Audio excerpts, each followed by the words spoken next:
아침마다 새로운 말씀 한 줄.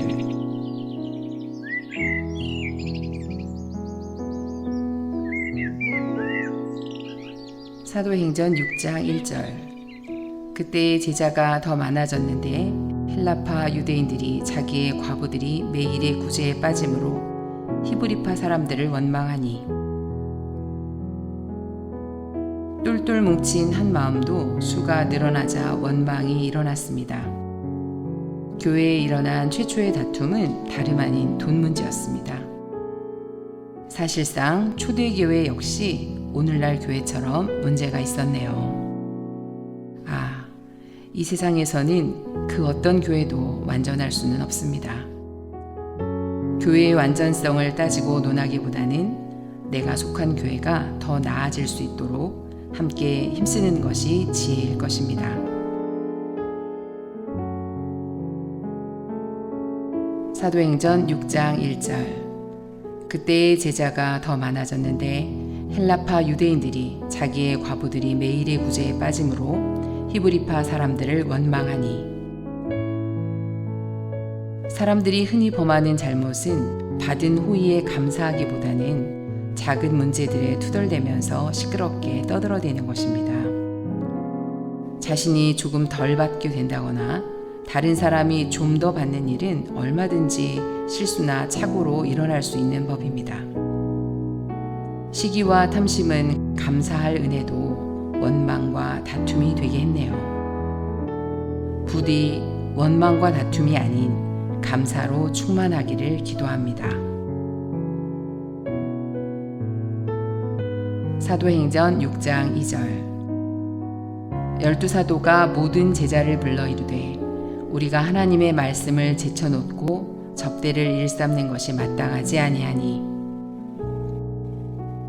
생명의 양식으로 영혼을 먹이는 일을 소홀히 하면서까지 가난한 자들을 구제하는 일에 신경 쓸 것은 아니었습니다. 하나님의 말씀을 제쳐놓을 만큼 중체하대한 일은 없습니다. 복음을 전하는 일은 최우선의 사명, 궁극적인 사명입니다. 말씀을 먹고 먹이는 일은 영혼을 살리는 영원의 일입니다. 사도행전 6장 3절. 형제들아 너희 가운데서 성령과 지혜가 충만하여 칭찬받는 사람 7을 택하라. 우리가 이 일을 그들에게 맡기고 재정을 관리하고 구제의 일을 전담할 집사를 택합니다. 칭찬받는 사람이라 함은 사람들이 보기에 인정할 만한 정직하고 성실한 인품을 가진 외적 조건을 가리킵니다. 성령과 지혜가 충만함은 하나님 일을 믿음과 사랑으로 감당하는 은사와 지혜를 갖춘 내적 조건을 가리킵니다. 외적 소명과 내적 소명의 조화와 균형이 조건이었네요. 사도행전 6장 4절. 우리는 오로지 기도하는 일과 말씀 사역에 힘쓰리라 하니 교회가 전념해야 할 사명은 기도하는 일과 말씀 사역입니다. 우리는 마른 뼈들을 향해 하나님의 말씀으로 예언해야 하며 그들 속에 생명의 영이 들어가게 해달라고 기도해야 합니다. 하나님 말씀과 기도로 거룩해지는 것이며 말씀과 기도로 살아남의 역사가 일어나는 것입니다. 교회를 세우는 두 기둥은 말씀과 기도입니다. 사도행전 6장 5절. 온 무리가 이 말을 기뻐하여 믿음과 성령이 충만한 사람 스데반과 또 빌립과 브로고로와 니가노르와 디몬과 바메나와 유대교에 입교했던 안디옥 사람 니골라를 택하여 투표 결과를 두고서 어떠한 소란이나 혼동이 일어나지 않았다는 사실이 주목할 만합니다. 모두가 다 결과를 기쁨으로 받아들였습니다. 투표에도 하나님의 섭리하심이 있는 것이니 하나님께서는 교회를 든든히 세우시기 위해 사람들의 마음과 입술을 친히 주장하십니다. 사도행전 6장 6절. 사도들 앞에 세우니 사도들이 기도하고 그들에게 안수하니라. 투표로 선출된 7 집사들을 위해 사도들이 안수 기도했다는 사실은 모든 것이 하나님의 주권에 달려있음을 인정한 행동입니다. 교회의 일꾼을 세우는 최종 결정은 사도들에게도 교회에게도 아닌 하나님에게 달린 것입니다. 사도행전 6장 7절. 하나님의 말씀이 점점 왕성하여 예루살렘에 있는 제자의 수가 더 심히 많아지고 허다한 제사장의 무리도 이 도에 복종하니라. 교회의 질서가 세워지자 신앙이 제자리를 찾았습니다.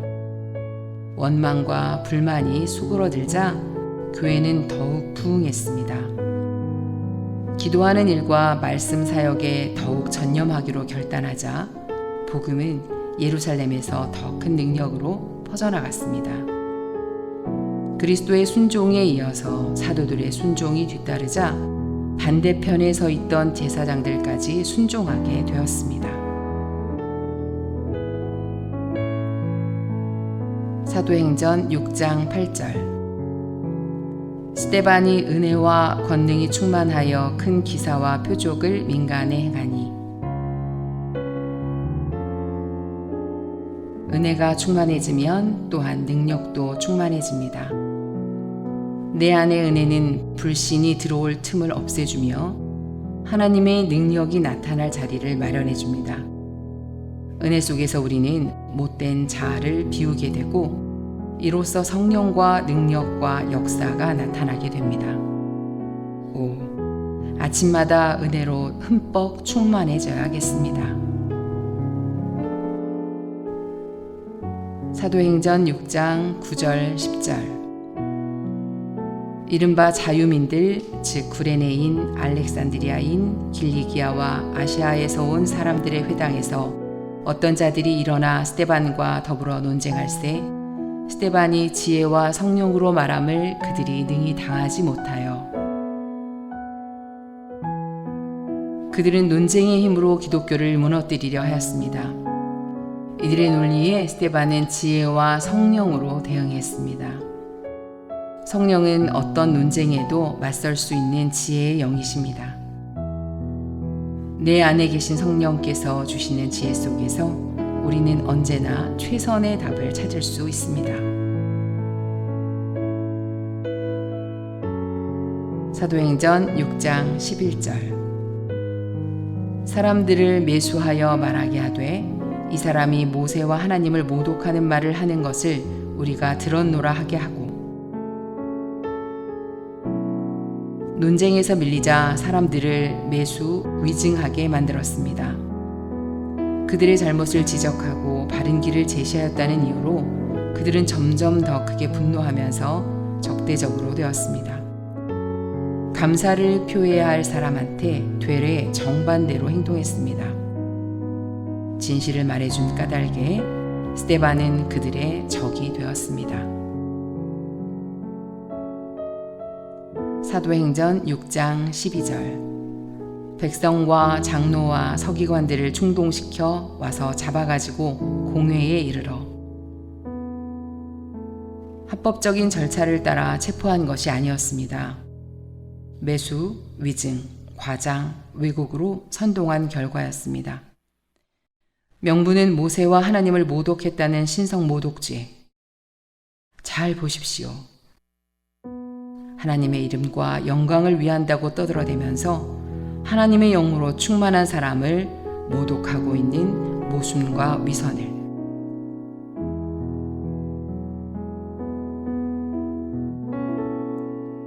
사도행전 6장 13절 14절.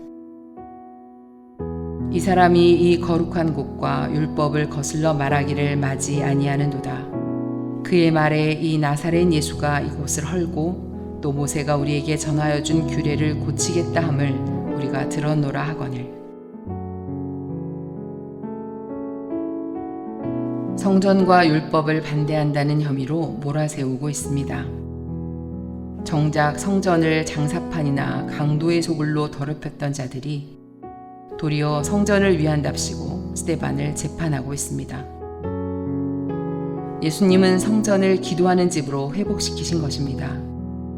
규례를 고치신다면 율법을 바르게 세우시기 위함입니다.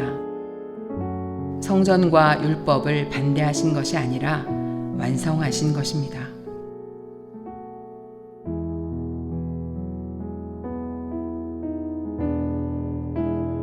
사도행전 6장 15절. 공회 중에 많은 사람들이 다 스데반을 주목하여 보니 그 얼굴이 천사의 얼굴과 같더라.